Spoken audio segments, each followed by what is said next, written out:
İsa olara şeýle diýdi: "Size dogrusyny aýdýaryn.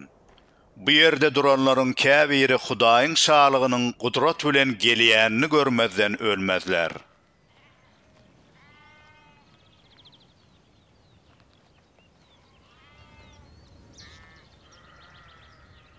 Altı günden soň İsa ýanyna diňe Petrusy, Ýakuby we Yohannany alyp bir beýik dagyň üstüne çykdy. Şol ýerde olaryň gözüniň alnyna onuň keşfi üýtgedi. Onuň egin başy gözüň gamaşdyryp barýan appak reňke öwrüldi welin ýer ýüzünde hiç kim onu beýle agardyp biljek däldi. Şonno şähertlere Ilyas bilen Musa görünni. Olar İsa bilen gepleşip durdular. Petrus İsa: "Mugallim, bize bu ýerde bolmak ýakynly. Gel, 3 çadyr dikeli. Biri sana, biri Musa, biri Ilyasa" diýdi. Gaty gorkanlyklar üçin Petrus näme diýänini özü hem bilenokdy. Şol wagt bir bulut gelip olaryň üstüni örtdi. Bulutdan: "Bu meniň sewer oglumdyr. Oňa gulak asyň" diýen bir owaz geldi. Birdenkä şägirdler daş töweregine seretdiler. Emma öz ýanlaryna İsa'dan başga hiç kime gözleri düşmedi. Onsoň dağdan inip gelýärkäler İsa olara insan ogly ölümden dirilýänçe bu görende atlaryny hiç kime aýtmazlygy buyurdy. Şägirdler onuň bu sözüni yüreklerine saklap, ölümden dirilmegiň näme aňladýandygy barada biri-birlerinden soraýardylar. Olar İsa'dan: "Näme üçin Tewrat mugallimlary öňürti Ilyas gelmelidir diýerler?" diýip soradylar. İsa hem olara: "Dogrudanna öňürti Ilyas gelip ähli zady düzetmeli. Emma insan oglunyň köp görgü görüp ret edilmeligi hakynda hem ýazylan ahyryň. Men size şunu aýdýaryn. Ilyas bir wagt geldi we ol hakda ýazylşýaly oňa islan zatlaryny etdiler" diýdi.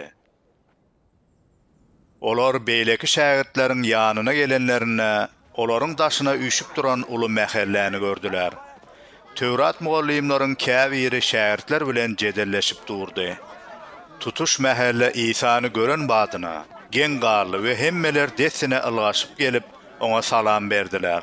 İsa adamlardan: "Bular bilen näme hakda jedelleşýärsiňiz?" diýip sorady. Mähelläniň içinden biri oňa: "Mugallim, seniň ýanyňa oglumy getirdim. Arwahjyn ol geplemez ýaly, onuň dilini baglady. Arwahjyn onu tutanna ýere urýar. Oglan agzyny köpürjükledip, diýişlerini gyjyrdadyp gatap galýar. Seniň şähertleriňden oglumdan arwahjyny gowy çykarmaklaryny haýyş etdim. Ýöne olar başarmady" diýip jogap berdi. İsa olara: "Ey imansyz nesil, men haçana çenli siziň bilen bolaýyn. Haçana çenli size çydaýyn. Oglany meniň ýanyma getiriň" diýdi. Olar onu İsa'nyň ýanyna getirdiler. Arwahjyn İsa'ny gören badyna oglany gaty silterledi. Oglan ýere ýazylyp, agzyny köpürjükledip togalanmaga başlady. İsa oglanyň kakasyndan: "Munyň beýle bolanyna näçe wagt boldy?" diýip sorady. Kakasy: "Çağalyndan bäri şeýle. Arwahjyn onu helakläjek bolup, telim gezek oda, suwa atdy. Gaýrat etde, başardyňdan kömek et, bize haýpyň gelsin" diýdi. İsa oňa: "Başardygyňdan diýmäň näme? İman edýän üçin hemme zat mümkindir" diýdi. Şo bada oglanyň kakasy aglap: "İman edýärin, imansyzlygymy ýeňmäge kömek et" diýip gygyrdy. İsa mähelläniň ylgaşyp gelýänini görenne arwahjyna käýäp: "Ey kerlik hem larlyk ruhy, sana buyurýar, oglanyň içinden çyk, oňa gaýdyp girme" diýdi. Arwahjyn gyýgyryp oglany has beter silterledi de ondan çykdy. Oglan ölene meňdeýärdi. Şonuň üçin ol ýerdäkilerin köpüsi ol öllü diýişýärdi. Emma İsa oglanyň elinden tutup galdyrdy. ol hem yerinden turdy. İsa öýe girenden soň şähertleri özlörüke ondan "Biz näme üçin arwakçyny çykaryp bilmedik?" diýip soradylar. İsa olara "Bu hili arwakçynlary Hudaýa doga dilek etmekden başga hiç saat bilen çykaryp bolýan däldir" diýdi.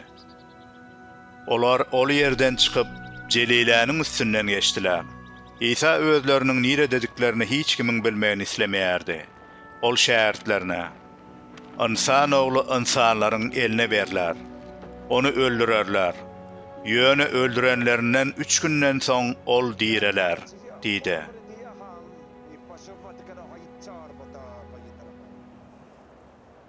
Emma olar bu sözlere düşünmediler. Soramağa da korktular.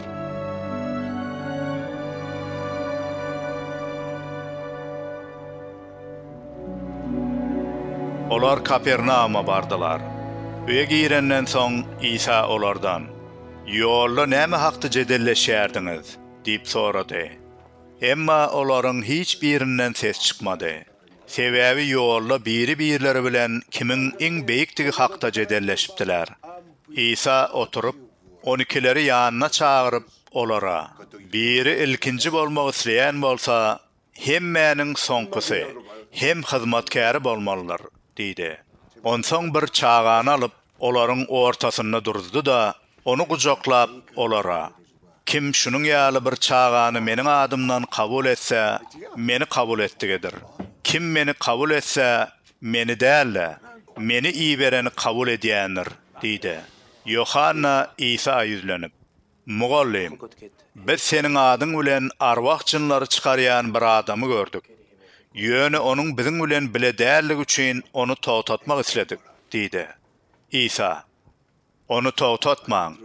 Çünki meniň adym bilen mucize görkezip, ýyzy süre meni ýamanlap biljek adam ýokdur.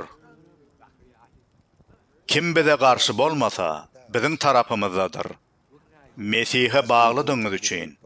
Kim meniň adym bilen size bir käse suw berse, size dogrusyny aýdýaryn. Ol asla syýlagsyz galmaz" diýdi. İsa ýene söze başlady. "Kimne kim maňa ynanýan bu pes göwnlülerden biriniň günä etmegine sebäp bolsa, onuň boynundan uly degirmen daş asylyp, deňze zyňylany has gowy bolar. Eliň seniň günä etmegine sebäp bolsa, onu kes. Golak bolup baky ýaşaşa gowuşmak, 250 bolup dowzaha, sönmez oda zyňylmakdan gowudur. Eger ayagyň seniň günä etmegine sebäp bolsa, onu çap. Sana çolak bolup ýaşaşa gowuşmak, 2 ayakly bolup dowzaha, sönmez oda zyňylmakdan gowudur. Eger gözüň günä etmegine sebäp bolsa, onu oýup çykar. Sana 2 gözlü bolup Hudaýyň şalygyna girmek, 2 gözlü bolup dowzaha zyňylmakdan gowudur. Olaryň jesetlerini iýýän gurt ölmez. Olary ýakýan ot sönmez. Hemmeler otda duzlanar. Duz gowy zatdyr. Emma ol öz tagamyny ýitirse, onu oňa nädip tagam berersiňiz? Duz ýaly tagamly boluň. Özara parahatlykda ýaşaň.